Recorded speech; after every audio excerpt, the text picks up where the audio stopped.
Ақтөбелік намазхан жігіт басынан өткен адам сенгісіз оқиғаны баяндады. 5 баланың әкесі ірі жол апатынан аман қалған.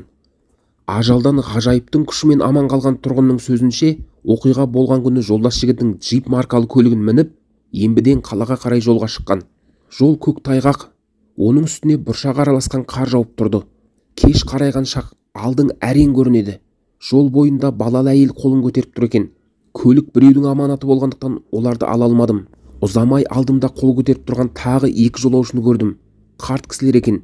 Көлік біреудікі, оның аманатын ойлап, оларды да мінгізе алмадым. Жылдамдықты асырмай келе жаттым.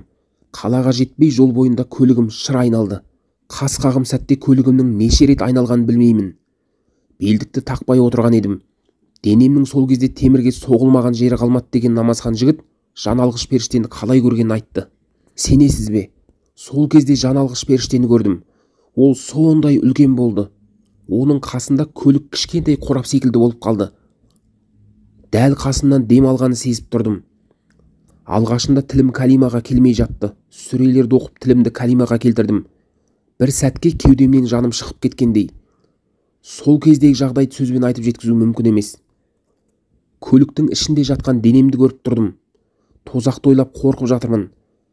Айтса ертегі секілді аспанның ашылғанын көрдім. Артынан жарық күн шығып тұр. Жаналғыш жүр деп жатқандай, мен дүниені отбасымды ойлап жатырмын. Сол кезде қасыма жақындаған адамдардың аяғының дыбысы естілді. Өліп қалған шығар, жақындама деп айтып жатыр. Бірақ маған сол адамдар көмектесті. Түгі қалмай майысқан көліктен шығарып алды. Сол кезде есімді жидым. Алдым жарқырап тұрды дейді отағасы. Жол апатының болғанына 1 айға жуық уақыт өтсе де, 5 баланың әкесі сол оқиғаны әлі ұмыта алмай жүргенін айтады. Дүние қас қағым сәт деген рас екен. 3 минуттың ішінде бүкіл өмірім көз алдымнан өтті. Тәубеге түсіруші Алланың құдіреті шексіз.